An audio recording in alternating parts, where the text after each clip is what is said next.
What's up, guys? Welcome to the Mississippi Real Estate Podcast, hosted by Ryan Watson. And I'm Tripp, where it's all about real life, real talk, and real estate.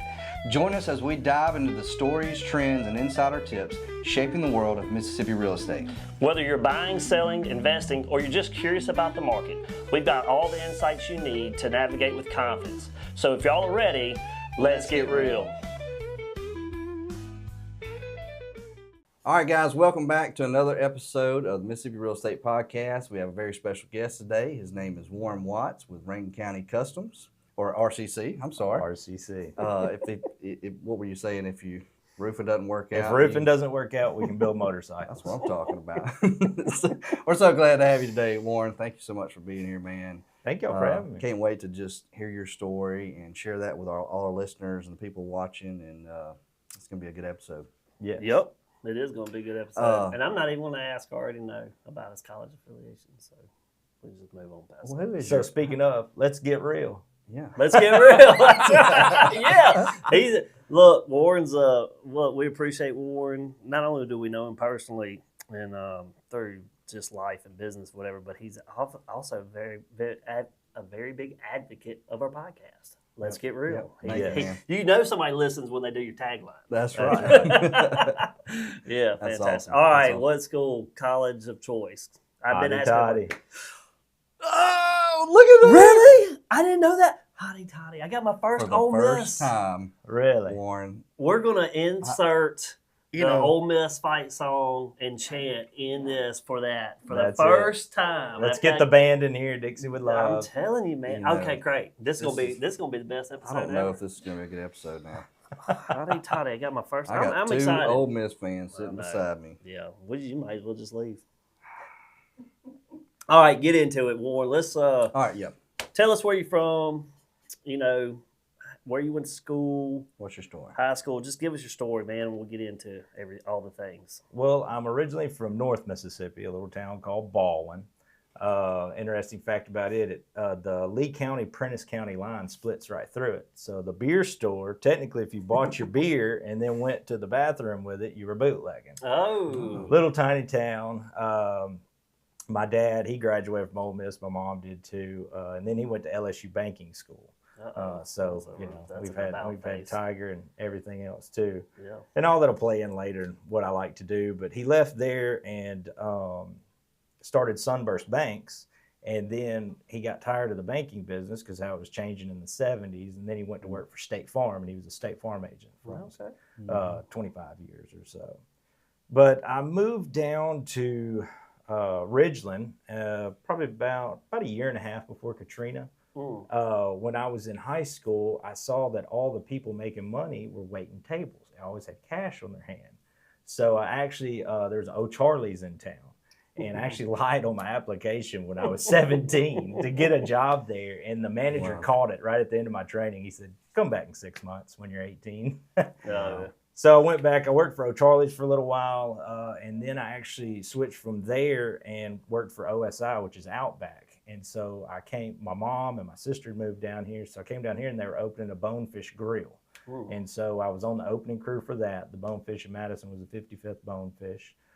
Traveled around, opened a couple of those stores. And then I worked for a Guitar Center for a while. Come on. Now, going into college, I went to Northeast Community College, and I actually went to college on a jazz band scholarship. I like to play stringed instruments and music. Me too.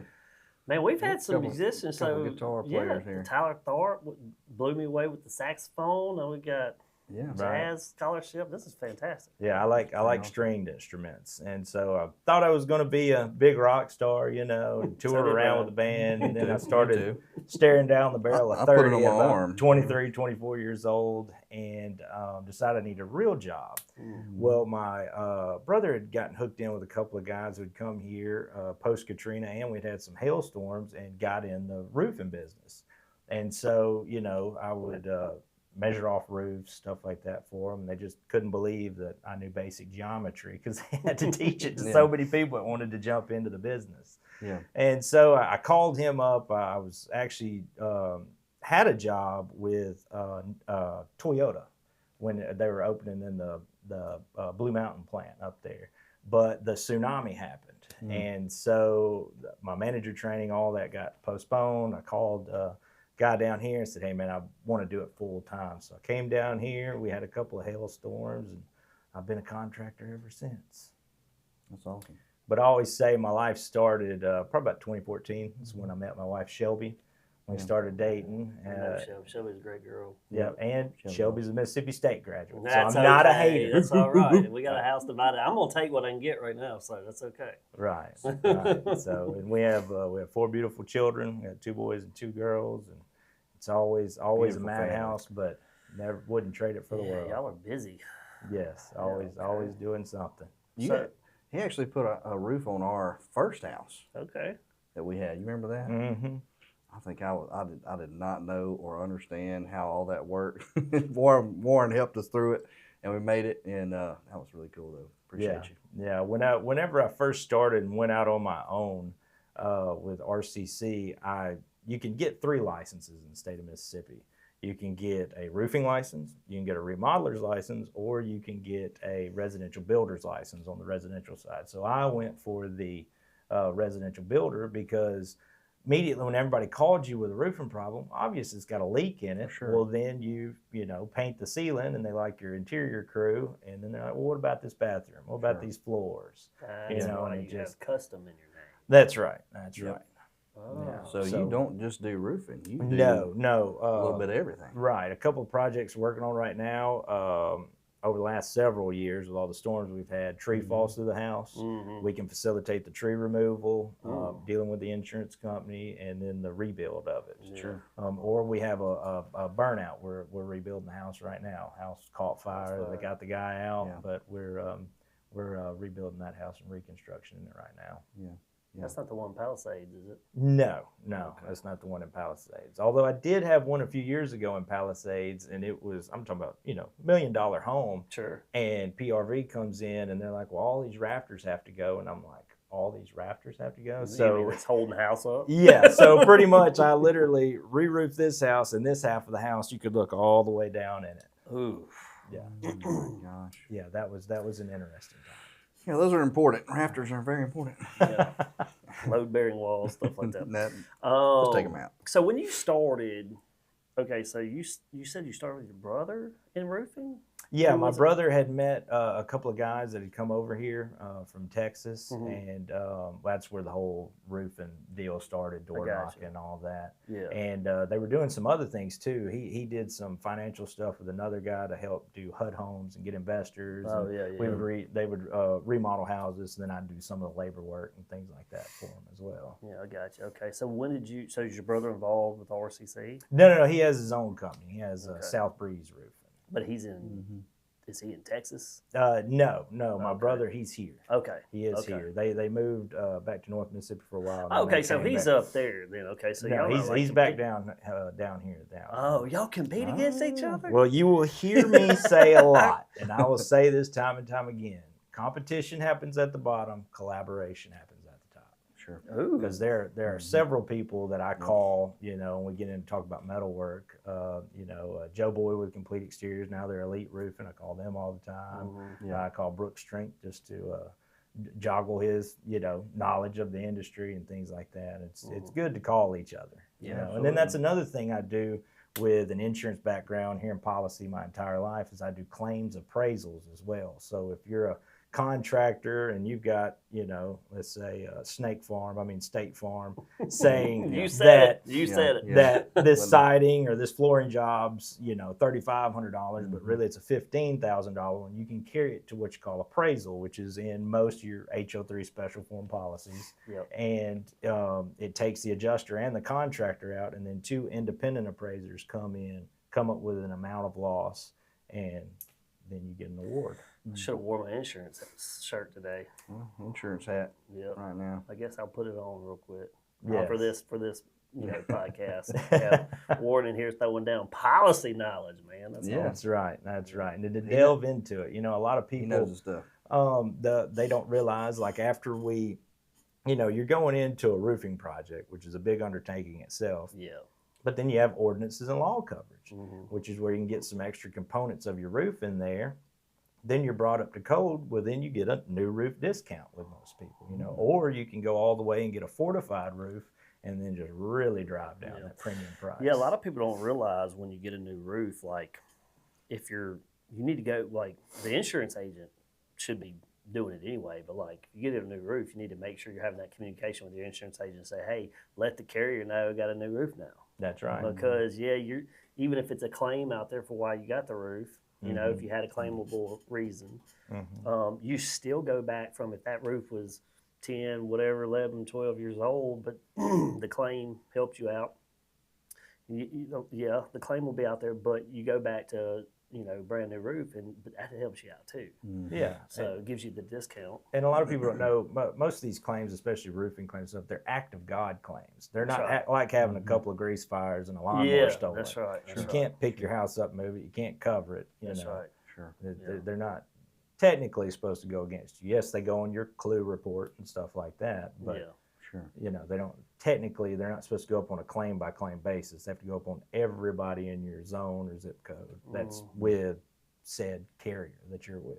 Yeah. So you do these claim appraisal stuff, you said. You do that. Do you get certification outside? And is that like a conflict with roofing or not? I can't appraise my own claims that I do. I started out doing it just for other contractor buddies because they're like, oh, I'm having this problem with so-and-so. Gotcha. And I'm like, well, hey, you know, just tell your policy holder, get me in contact with them. We'll get them to initiate the appraisal, and then I can appraise it for you. You know. Wow. I did not know that about you. Yes, yeah, we can. And in Mississippi, it just states that you have to be a competent individual. So me having a residential builder's license does make me a competent person. But I go to Plan Network. It's with Ron Robinson. It's Property Loss Appraisal Network.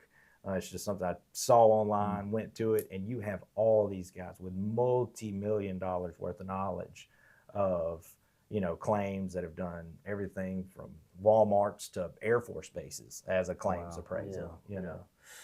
Oh, that's cool. Yeah, that is cool. And then you can pick up the phone and just call them and they'll shoot you straight about, you know, whether or not you're going in the good direction or not. Yeah.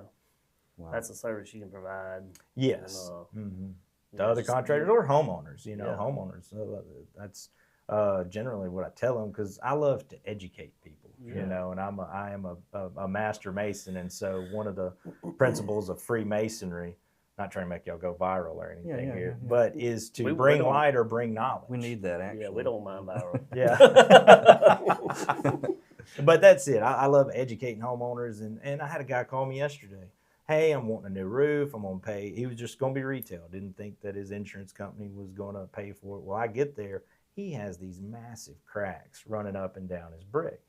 I said, man, I'd love to take your money, but you don't need to do anything till you get this foundation work done. Oh, my gosh. I learned that the hard way. All your residential projects, you work for the roof down until you have foundation problems. Because if we put that roof up there, it's going to have more moves than Mick Jagger. No doubt. I learned, we did a flip, and it was foundation. It had foundation issues. And, man, we thought we had, you know, done all our due diligence on costs and, you know, expenditures and everything. And, you know, we had everything lined up. And foundation starts getting done. And that lady was like, oh, yeah, you know, the only thing that was good about this house was the roof. And we didn't stop and think when this foundation moves, that beautiful new roof could get messed up, and boy, did it. And so that was, luckily we'd had, you know, a little bit of, you know, we had a little bit of forethought to have some reserves, but it took just about all of it, and it made our margins a lot thinner. So that's good. That's a good point right there, you know. It is. When you're wanting to fix stuff or get in a renovation. Well, that also shows your character too, and I love that. I'm just listening here on the side here, but I mean, you could have just put a roof on their house. Yeah, you could. I could. I mean, you could have said nothing. You could have just put a roof on, but you said, "Hey, look, you got some foundation stuff. If I put this roof on, you know, it may not happen today, but it's going to happen. You're going to have issues with it." Yeah. So and homeowners call us all the time, and it's a good, fair assessment. And working for realtors too, what is the number one thing that home inspector is going to say? Must be inspected by a licensed professional. Yeah. Well, you're going to want a roofer that's not going to go up there with a sack full of golf balls and make a bunch of hail damage or something. Oh, Yeah, I've you heard got you a claim. That you just know? makes for me, not only as a realtor, but insurance agent too, the friendly double agent that I am, I hear these awful stories about that, and I know you run it, and I'm like, it just makes me cringe so bad that people will do that just to get business, you know what I mean? It's amazing what you can do with a ball peen hammer. I've heard that one, the golf, I mean, it's, I'm Yeah, I'm totally kidding. You're kidding, People but really do it, yeah. it's, well, and I'll tie this in. And I've said before, I think I've said it on podcast prior or whatnot, but I say this out when I'm in the community all the time too.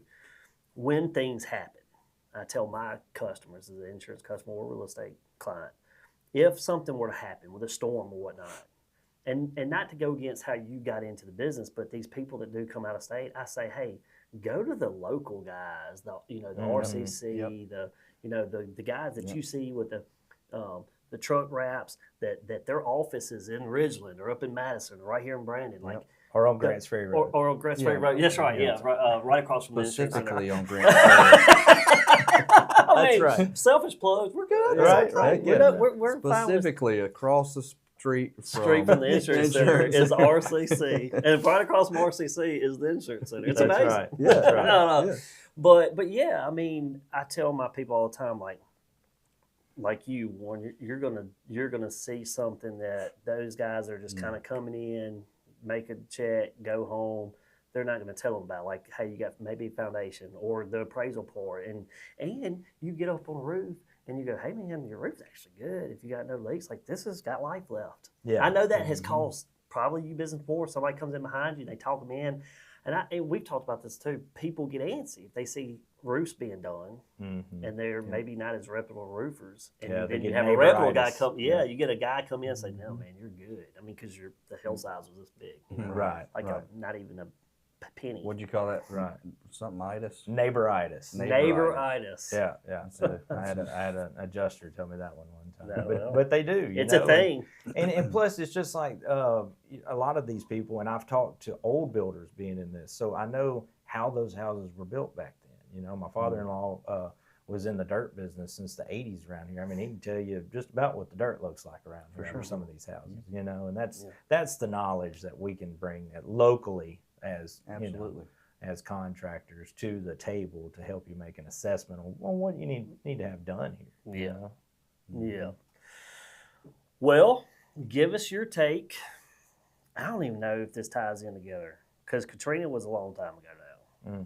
But I think that started kind of, I felt like after Katrina, man, we just kept having storm after storm after storm. We do. And then, and then we went from bad storms, and then COVID was the perfect storm to wreck everything in our economy. So just broad paintbrush form, what has changed over the years in roofing and the difficult nature is becoming material, like getting material, cost of material, and then working working with agents or adjusters. Right. Because, I got started in this in the late 2000s, so back then, or even when my dad was an agent, the insurance agent would struggle check and get you started. Or all the insurance adjusters would be locally. You would see them, at the grocery store. Well, that's just about over with all of them. You get these independent guys from, wherever in the country that don't really know what storm we've had around here. They're having to look at all these, hail maps, aerial reports, things like that, and then also paying out. Used to, the insurance checks would just come to the homeowner, and every now and again they would put a mortgage company on it. Sure. Well, now anybody with a fiduciary interest on the home has to be on the check, which is the mortgage company, lien holders, things like that. That's really changed. And then also going back, most of your insurance claims are going to be a 2-check system. You get the first check, which is your ACV or actual cash value. It's what the damaged property is worth. Yeah. And then you go through, if you have any supplements or permit costs, anything else you run into, will be on the second check, which is depreciation check, or RCV check, which is the replacement cost value, what it took to replace the home or indemnify the homeowner is the legalese for it. Yeah, and going through I would say the extra steps of the mortgage people, it just takes longer to the money sign off because it's got to go through more hands. It is. And talking about the COVID era, where you had all these people that were getting let off here, and then they would get into adjusting, and they didn't quite know how to do the paperwork, or just some of it all got ramped up. All the negative connotations of some adjusters, Yeah. And I'm not here just bashing adjusters, because we have some great local ones, I mean, Shelters Claims, State Claims Office is in Ridgeland. Alpha's is right in Brandon at the statue. Farm Bureau is here as well. And most people don't know Alpha is Alabama Farm Bureau. That's what Alpha is. Most people don't know that. Yeah, a lot of people don't know that. It is Alabama-based company. Actually, yeah, I didn't know that. Learn something new every day. Yeah. And there's a lot of great captives, along with the independents. The thing with the tricky part with the independents with us is that you're right. I mean, we're dealing with people that are, they're going to be coming out for that, or they call and they have kind of like people they have on call that come down here and. Yeah, that's right. Or if you're with a smaller company, like we saw this in 2013 and in the last couple of storms, is some of them don't quite have the staff in place, so they'll have to bring in adjusters in from out of state just to help their local staff with it, And then, it's just like there's a lot of bad actors in contractors. A homeowner needs to get on the State Board of Contractors website, immediately put their name in. If nothing pops up, put that company name in. And if nothing pops up there, you really got a problem, Or just ask them, can I see a copy of your license? Can I see your general liability? I mean, that should be something immediately available for them to see. Yeah, you want somebody who's licensed minded and stuff, and permitted to do the work that they're set to do. Which there is no way to get a license without insurance. You literally have to do all that before you can even take the test. Then when you renew, you have to show them your general liability. Yep. So it should be very easy to get both of those. Yeah, 100% for sure. So you brought some stuff with you. Yeah, we got show and tell. Well, you got it. Yes, we're gonna do a little bit of show and tell, y'all. We do have some show and tell. So what you want to do? I'll make some space here if you need them. When you're re-roofing, and what your contractor should tell you is they're going to tear, for a roofing project or a siding project as well. You're going to tear it all the way down to the deck. You want to see all that OSB exposed. You want to take all that siding off, all that house wrap off of the siding. You want to take it off and see what's going on behind there. And if there's any OSB, you need to replace that entire sheet of OSB. You don't want to cut a bunch of little squares and cut just the rotten, or you don't say the R word with insurance company, because that is excluded in all policies. But they could be delaminated and non-nailable. So that's what you want to say. If there's any delaminated or non-nailable surfaces, there you go. You want to say that. Kind of like mold and mildew on the inspection report. You do not say mold, mildew, or rot when you're dealing with an insurance company. No, you do not. Inspectors dealing with realtors. I'm sorry, I just threw him. He's going to go. Let's don't do it. Don't do it. I'm not going to do it. We got to. We're about. Why would you write mold like? Just and run off somebody's client. All right, next. We're here for RCC today, not I'm telling you. My bad. That was my RCC. All right, well, we could facilitate that mitigation for you. So just let me know. But yes, you want to take all of it off to the deck and replace all of it, and then on the eaves, you want to start putting down your drip edge here. Now, drip edge goes right along the eaves, and then you got your fascia board. It's going to kick down. And what it's going to do is you're going to have other components on top of this I'll get to, but the water's going to drain off. And then water has water tension to it, right? So it's going to want to stay on this face. So it's going to kick down again, but to break water tension, you have to have one more. And so that's what this little bottom hem is.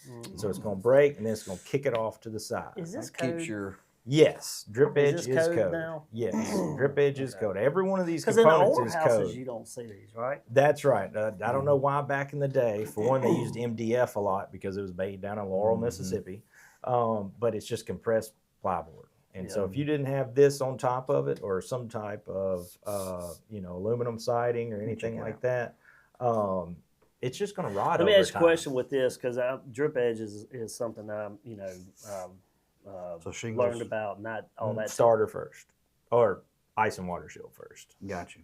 Sorry, I couldn't get that. It's okay. I'm used to it.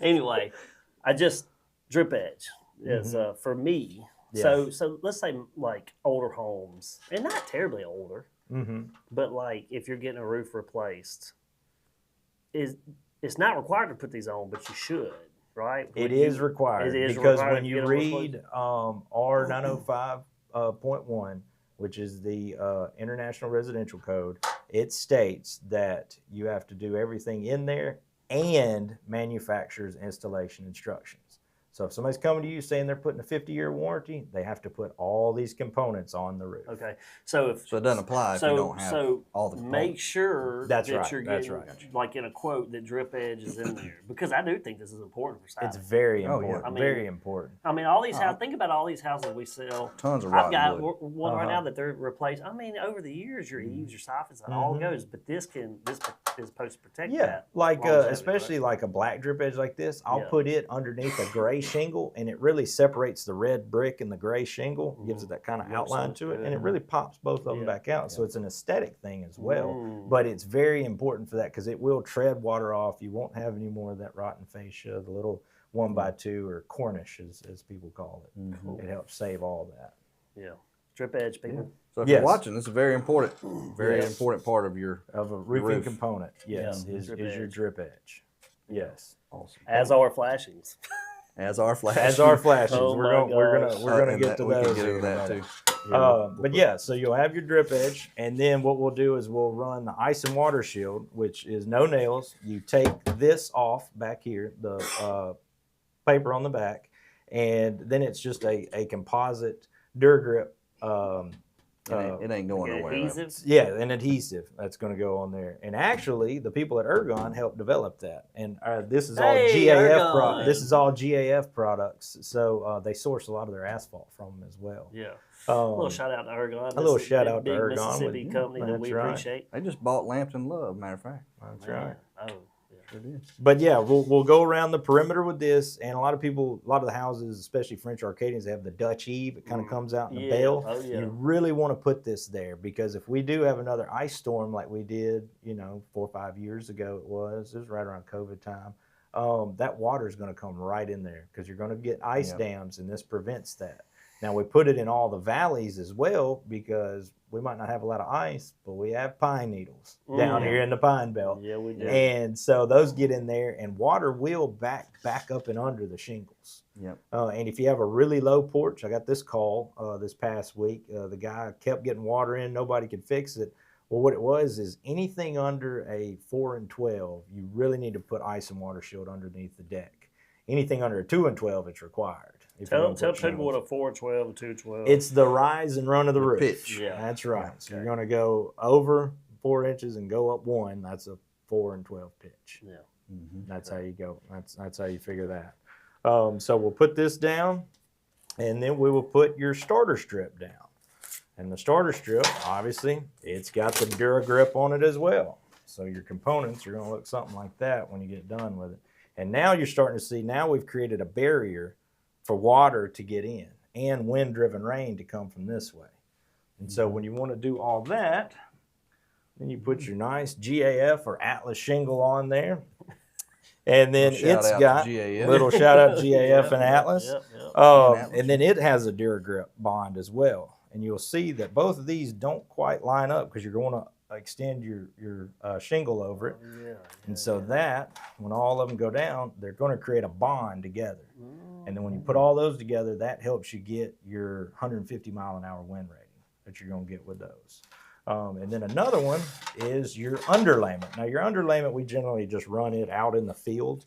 And then this is the old one. So y'all go ahead and try to see if you can rip that. Roof and felt. See if you can rip it. Woo, look at you. That's what I'm talking about. Strong, bro. Now rip that one. Let me try and rip this too. All right. Can we start it? Yeah, you can't rip this one. So which one do you want on your home? Obviously, you want the synthetic felt on there. that thing is, go for it. Yeah, but use your teeth for that one, people watching. I'm just kidding. Dude, that's strong. Yes, that is some really good stuff. That was paper. Oh, yeah. Mm-hmm. Yeah, this is the old felt style paper, That's tar probably paper what I as got they on my called damn it. roof right I'm now. thinking about we were talking about earlier, a tree going through somebody's house or something. Oh, yeah. This would stop a lot. It Probably does. not It stop helps. probably It not helps. stop a whole tree. Yeah. It doesn't, But but it it may does with save some a of the lot. branches and stuff. We have seen it on roofs that we have replaced. We actually had a lady, we did her roof in 23. She called me 6 days later and a limb had punctured right through a brand new roof, but you could see this had bowed in with it. Wow. And it had helped stop Well, it from going all the way through the drywall and everything. I'm not mad at that. No, that's cool. No, Very cool. And then on your ridges, It's the little thing. we have the ridge vent. Now all these components are bigger. These come in 4-foot sections. Yeah. But you can kind of see right here, you'll cut an inch on either side, and then that'll lay right over your ridge, and then that helps the air exhaust out Of your attic. Of your attic. And what you want on ventilation, you want a Instead of minimum of having 300 to 1. Instead of having the whirly birds. Instead and of having the your things that whirly spin. birds or your I think- power vents. I think these aesthetically look They much look better, but what? But Which one is real? I mean, preferably people like to look at this, but a whirlybird still exhausts a lot of. It does. The way to think about it is a whirlybird is going to be a 12 or 14 inch hole. So if you have 2 of them, you have 28 inches. But if you have 48 feet of this, have a you have hole. 3,600 inches Okay. for it to come out of. I got And then it doesn't have to travel or go anywhere. Of course, it's going to go path of least resistance. You want it to come in your soffit, Yeah. travel up to the attic, and then come up here and exhaust out through here. Gotcha. That's Okay. that's what you want. You want a minimum of 300 to 1, like you've probably done on some of your home inspections. Go up in your attic, fire up a cigarette, see if the smoke comes. I don't know if I've done the cigarette I- trick. But that, I mean, I haven't done that either. Right, but yeah, that's generally what you want to do. You want to make sure there's airflow of some Yeah. type. Now, some houses you still have to use it because if they have a big pyramid roof, then you probably only have 2 to 4 feet of ridge up there. It's probably not enough for you talking that. about when it comes up in the When your actual roof hips pitch. up. There's several types of it, but generally around here you'll have a gable roof, so it'll have a front slope and a back slope. And then you'll just see siding or brick or a combination of both of the sides. Or the roof will come down on all sides, and that's a hip roof. Yep. And so if it's a hip roof that comes all the way up and you only have just a little bit at the top of your pyramid, That's where you have the whirlybird. you probably want a whirlybird or a power vent. And you can get a higher CFM, 1500 CFM, and really move that air through there. A lot of people don't know this too. There is a difference in rating on the gable versus hip roof in insurance. Mm-hmm. Yep, that's right. So That's right. that's another little fun fact. Yes. Man. Learning all kinds of cool stuff today, man. And then also Oh, you boy. have your ridge cap. Now a lot of people back in the day used to take the old 3-tab shingle, cut the ends off of it. Well, now they actually make a ridge cap for it. This is the TimberTech product. A lot of them have a high profile ridge, but it's made out of an SBS modified roof. So this roof is made to ply over the ridge. The other ones were not. And so this one is made to do that. When it gets hot, it forms and it stays right there. A lot of people, you might see it on some of your inspection reports. There'll be a little slit in the bottom. Yeah. And that's probably an old 3-tab shingle, and it wasn't meant to be bent over. Bird hits it, something like that. These are way better and way more durable to handle weight and wind and water and everything. This isn't 2. This is just 1. Yeah, that's just one, but that's the TimberTech, and it's double bonded, so that's an extremely high profile ridge. It kind of gives you that. You'll see a lot of people with the Arcadian will have a tile ridge cap, kind of gives it that look. Yeah. I have that, and they have a sealer ridge, which is just one of those that you put on there. Yeah. Yeah, and those are definitely, you meant to bend them and you can do whatever with them. So they That's a form lot. to. Mm-hmm. Yeah. Makes sense. That's right. That's a good one. And then all that, you can get into your flashings and how things are supposed to be properly flashed. Oh man. So going back to your ordinances this and is law coverage, you got a chimney that's coming Sore through subject there, right? now. Yeah. Well, a lot of people don't know that these are going to be nailed through, and if they're nailed through or rusted by code 908.5.3, you can't reuse flashings if they're rusted, deteriorated, or mechanically adhered. Yeah. So they're go through. This is a piece of step flashing. Have you ever seen a chimney on the bottom and the shingles kind of ruffle up? Yeah. Well, that's because they've used a whole stick and put a hem on it, which is an easy way to do it. And generally on stucco, you're going to have to do it that way, but there's other ways to do it. But what you want to do is step flashing. And so you'll do several pieces of these, and then you'll slide your shingle right up against it like that. Well, then you just have this. So your brick's here. Well, actually, your ice and water shield's going to go there. You're going to have your brick, then you're going to have your ice and water shield come up behind it. You want to kind of come up behind it, and then you're going to have your ice and water shield, and that's what you want. Well, then that's still not adhered in, so then you have to have what you call your counter flashing. You put it right on top of it, and that's what keeps the water out. And then the idea of this ice and water shield is we're going to run up 5. Well, it's 36 inches wide. So you're going to have 30 inches coming out on the roof over here. I don't care how good you are. When we have one of those rains like we had a couple weeks ago where it rains 9 inches in 10, 30 minutes, and then it's hot and steamy, that water is going to overtake all this metal that you've put over there and run out. We don't want it running out onto the OSB or even the underlayment, because this is permeous. But the ice and water shield is not. So water will get out on there, drain it all the way to the bottom, or if it just sits there, it's eventually going to dry. But you want it to dry on top of the membrane and not on top of the wood and delaminate. OSB, yeah, on your OSB or not. And then the same thing, the reason you can do that is because this is going to be behind your siding. So if I can't reuse this flashing, I have to take this siding off to replace it. Well, this siding is just going to break up because they're all toe-nailed and they're lapped over. And so when you kick in your ordinances and law coverage, which is generally 10% of your insured value. So if you're insured for $300,000, you got $30,000 to add to that claim to get it brought up to code. And so we can take off all the siding, repaint it, get you a brand new chimney up there, any rotten delaminated wood up there, we can get it replaced. Some good stuff. Put that on my house. Yes, this is hardy plank. This is very good stuff. This is the wood grain one. We're actually doing one today. It's a board and batten version. But and which one? Going back to your coverage, let's say you have vinyl siding on your house. Rip it off, put hardy on it, which is a cementous product. It's just like brick in your home. You drive your premium down again because you put clapboard on it, which is a cement board. Yeah. So this is that's hardy. This is the hardy. That's hardy 8 1/4 is what they call it. Yeah. Which one would you prefer if Warren Watts was building a house? Hardy or board and batten? Which one? It depends on what look you're going for. Yeah. I have board and batten on my house because we have the modern industrial farmhouse. Sure. But most of my chimneys I go back with will go back with the clapboard. Yeah. Most of them have the clapboard. The biggest thing when you're building a chimney or redoing one, you just don't want it to look like a box up there. You want it to have some flavor. Yeah. So you can do the board and batten on it, or they even make a product that looks like stucco. So if you have a stucco house, you don't necessarily have to re-stucco the chimney. We can put these boards up there that look like stucco, and then they make bands that, and those are called the coins. You'll see them step down. Those are called coins, and you can coin it out and make it have flavor to it. Okay. This stuff is not fun to saw through. No, you will burn up a saw. You better. You will. I tried. I was like, Yeah. I think they make a specific saw blade. They do. It's a diamond blade. A diamond, That's definitely what you want for that. Yes.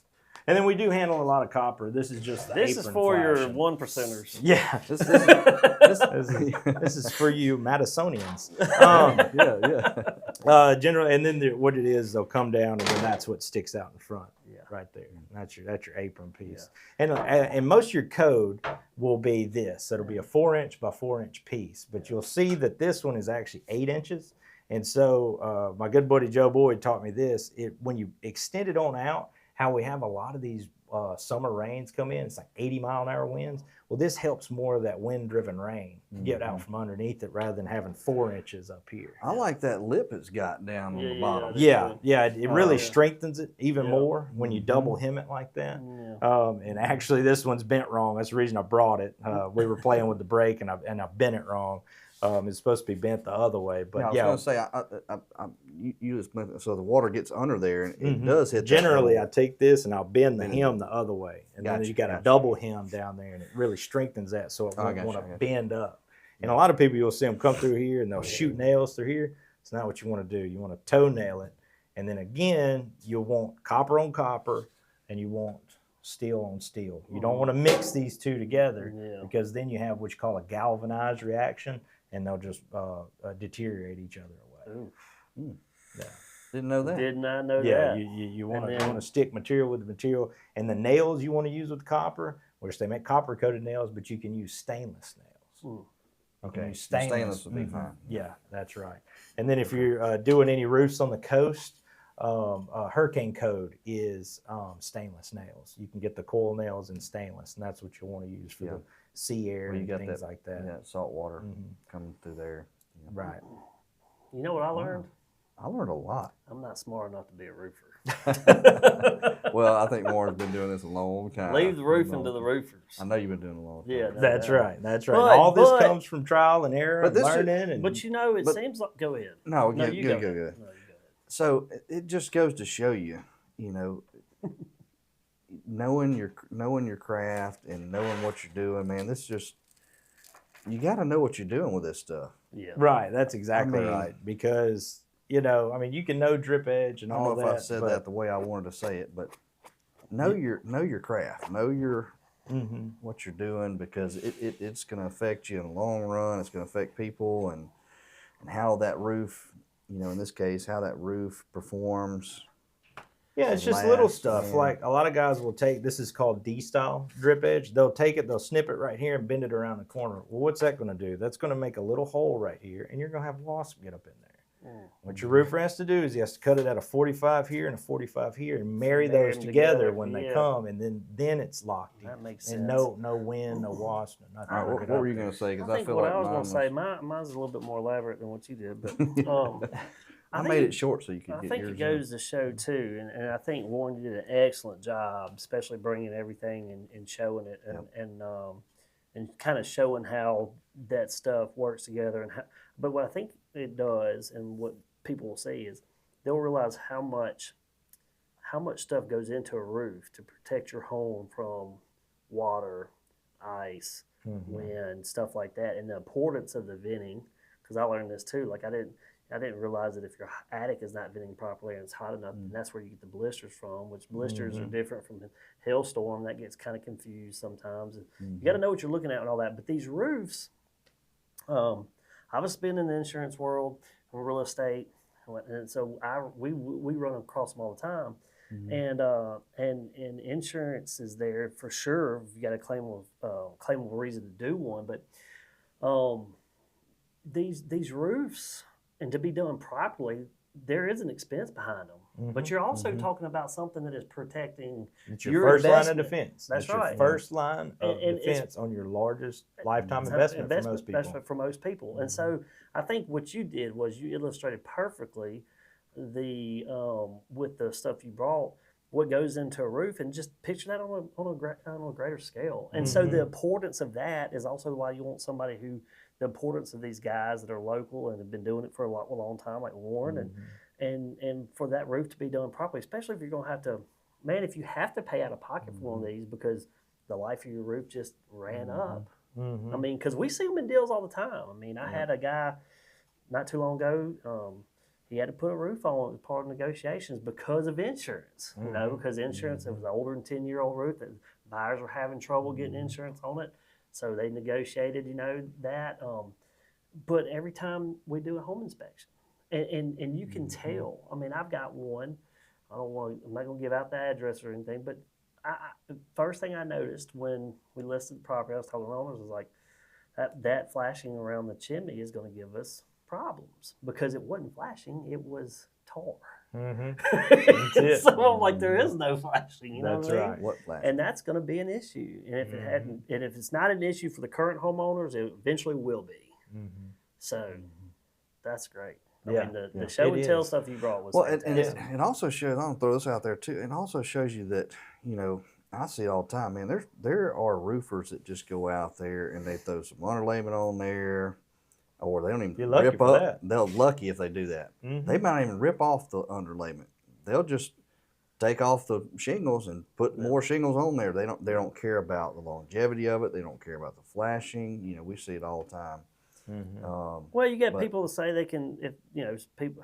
I don't know. I mean, I'm not in the business, and I don't want to just downgrade because roofers are important. But some people that, if somebody's not buying, I guess they can say, well, we can if they're trying to save them money, you just saw there's ways to cut. But but you want to do it properly. Yeah. Because for us in real estate, if we're trying to sell your house, then you need to make sure. I think we talked about this the other day, and I don't, at some point, we've got to do as people. We got to do a little bit. Everybody's busy, but at some point we got to do a better job of taking care of our property. and preventive maintenance and things like that, because that helps when you get ready to sell. That's right. Roofs are expensive, but they are an integral part of a real estate deal. That's right. That's right. 100%. Yeah, and like you said, when we had that hailstorm come through in 22 or 23, and your home was in North Shore Landing and was 6 months old and just got hit by with golf balls, you probably didn't have to replace all the sidewall flashing because it had just gone through inspection. But now that metal roof up front, we're probably going to have to replace it. You know? I mean, and then some of that runs up in front of the front siding.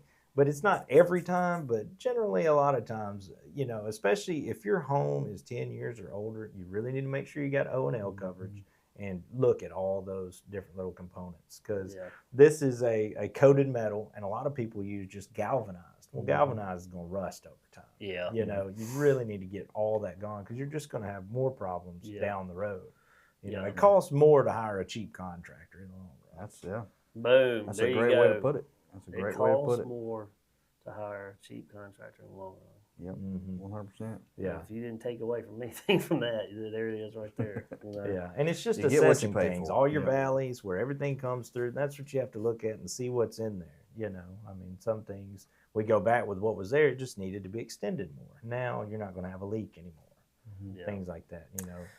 Well, I guess the other elephant in the room is on the insurance side is the big surprise. A lot of these carriers, the old matching deductible is I wouldn't say slowly going away. It's quickly going away. Yeah. So now, whether homeowners want to or not, I mean, and that's a good thing to be asking your insurance agents too. Like, hey, what's the win in hell on this new quote? Whoever's quoting, because you've got companies that are doing 0.5%, 1%, up to 2% of your dwelling aid, which is your coverage of your home. That's right. So, you know, a lot more out-of-pocket expense, which I think these insurance carriers are trying to get the homeowners take some responsibility on, especially we're in a hotbed of weather, you know what I mean? And a lot of people are, insurance is not an easy business, because people do pay a lot of money into this thing, and when they need to be able to utilize it without getting the threat dropped or home rates going up. And I don't know how that is inside the companies and the carriers and the actuaries across that numbers. But what a lot of people don't realize is that insurance is a big risk pool, and there's certain risk pools that different in home and auto or homes. If your home is a certain age, you're in a certain risk pool. And all that stuff with risk, and they overlap. It's all these circles overlap, and that's kind of how they plug it in and rate it. Protection class ratings, roof ratings, a lot of stuff that actuaries quote into that. But then it's also like it's a national thing. You know what I mean? So if fire in California does affect, it can eventually ripple effects will make rates go up, and hailstorms in the south and tornadoes and all that stuff. So everything in the Hurricane Aaron we got out there. Hurricane, that's right, I know. And so everything in the insurance world is oddly connected. It is interconnected, you know, but also a lot of people too are like, oh, what you do is done, you know, roofing like that's going away, you know, insurance companies are going to keep going up. But if you really dive into what it is, how reinsurance works, and how everybody's reinsured, and then you eventually follow it to the end, and then you're like, did the British Empire really end, or did it become a bank? You know, if you want to go down that rabbit hole on here and go viral. But it is, you know, if that insurance check bounces, we're all in more trouble than we think, you know. But yeah, people don't need to be filing frivolous claims, though. You know, 100%. Even rock pecks on your window, things like that. People don't realize when you go to renew, you're stuck here, you know, because you've done filed 5. Yeah, I think that's the thing, is that, you know, it got easy to just kind of, we'll just file everything on our insurance instead of like, hey, maybe, you know, this needs to be an out-of-pocket expense, because insurance is to make you whole again, and it really is for the big-ticket items. Yes. You know what I mean? And so, homeowners like you said, insurance is not a home maintenance program. That's right. You can't think of it like that. But when you need it, when there's a storm, you know, even a busted pipe, you know, I mean, things happen, you know, and that's what you really... He's a roofer. I mean, we're agreeing. We agree on all these things. He's actually advocating right now. I'm married to a Mississippi State graduate. I'm not a hater. I'm very open-minded. That's one of the best things you ever did. I said my life started when I met her. I'm telling you. Yeah, I'm telling you. There you go. State. I know. I love it. I know. Man, I even learned a lot about the roofs. I'm glad to know a lot of this stuff is coat now, because I will tell you, a lot of houses we see, I don't see, especially the older ones, I don't see drip edges at all. No, you don't. And then a lot of times when people do have rotten fascia or something like that, I tell them about the Hardy product and how it's going to help you in the long run on your premium. So you might be paying now, but you're going to pay less premium later, because now you just, pretty much brick part of your home and things like that. All that goes into it, And I think if you're going to dive off and build a new home, you should absolutely take those measures. Yeah. If you're going to dive off and build a new home, what you really need to look at, and what I didn't really touch on a whole bunch, was fortified. That is really big down there. Go into that. Fortified, there's 3 phases. You have a gold, silver, and roof. Gold, you're pretty much only going to be able to achieve if you're in a new build. It's going to really take code and then put it on steroids. Then you have silver, which you replace all the windows and doors and openings, in which contractor qualified CPA, but there are tax credits for that for 10 years. So you can get a lot of that money back.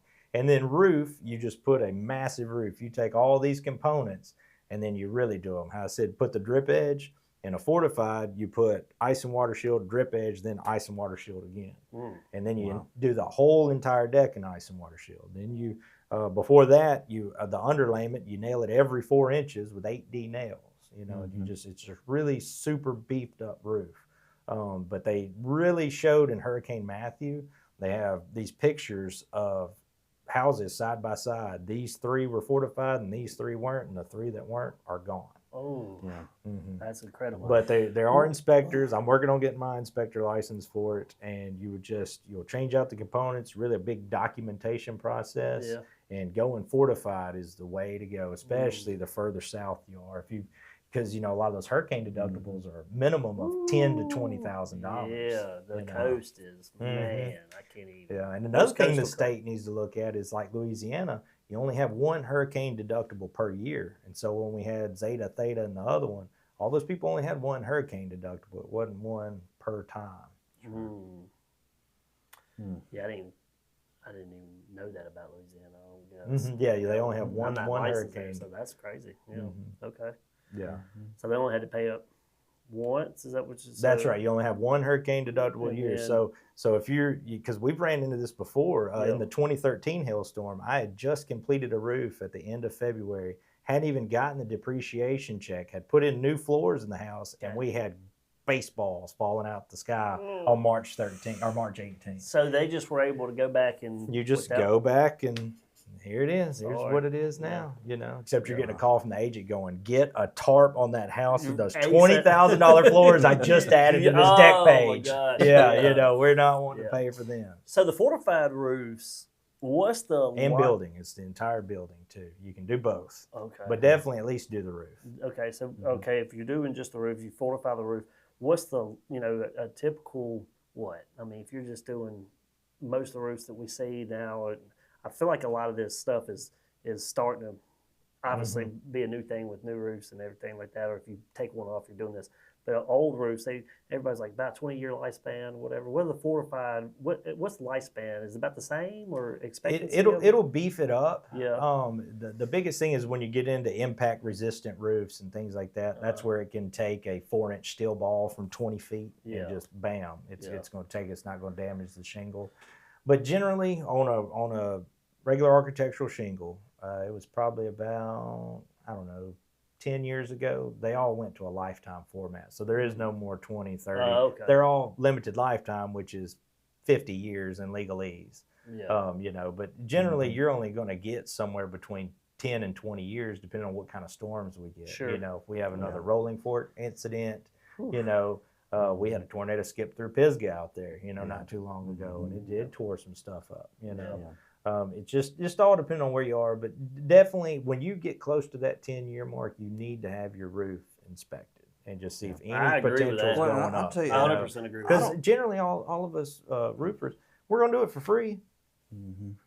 Because as a business perspective, what are you looking for? Name, address, phone number. Yep. Yeah. Well, and I'll say this too, man. I mean, the roofs in Mississippi get hammered so much with just wet, dry, wet, dry, wet, dry. I think I looked at a statistic. It's been a while. Don't quote me on this. I have to go look it up. But when I looked at it, at the time, Mississippi was like the third rainiest state in the United States, which is incredible. I don't know if you know it. I know you know a lot, but it's. I stayed at a Holiday Inn Express before I came on here. I was waiting on you to say that is a correct statistic. It's still the same. I looked at it. I'll give you another one. Well, 10 years ago, Jackson, Mississippi overtook Chicago as windiest city in America. No way. Yep, look it up. Wow, that's crazy.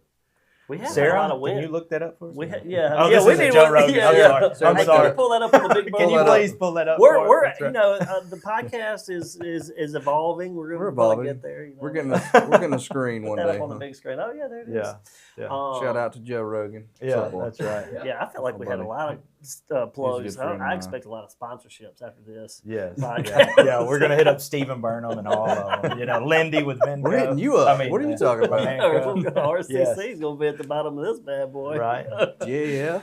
Oh, GAF, man, RCC. Yeah. There was a lot of name dropping going on. No, but I don't even know what we're talking about now. I don't remember. The windiest city or whatever. Yeah, we have had a windy lot city. of wind here lately. I mean, we do get weather, man. Mississippi, I mean, outside of snow. Yeah. I mean, my point by that is that it just, wet and dry, just over and over and over. Our roofs take a lot. It takes a lot. They take a lot. Yeah. Well, the closer we get to Christmas, the Tornado Alley shifts, and it's called Dixie Alley. And then we're right in the middle of it. And once they start tracking, I mean, you pretty much can guarantee that it's going to keep happening right there until the pattern in-laws. shifts My in-laws live in Oklahoma, and when their tornadoes are firing off, we know we're going to get them here. And me and my father-in-law were like, "How many did you get today?" And like, we had this many sirens go off, and this many confirmed. We're always, it's just like I mean, everybody's used to it in my family because Oklahoma. And then you're right, down here's Dixie Alley. Yeah. David Hartman always says, like, whatever's going on in Shreveport, it will be here in 6 hours. It's no doubt.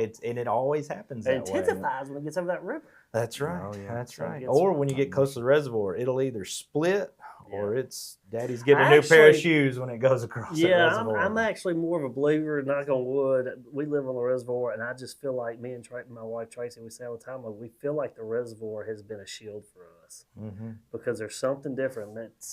The weather will be different. It'll be hitting flow wood different, and it starts getting this way, and then, like you said, it just goes around. It does. I don't know what it is about that water, but for some reason, it intensifies on the river, and then the reservoir kind of makes it. It veer. does. I don't know.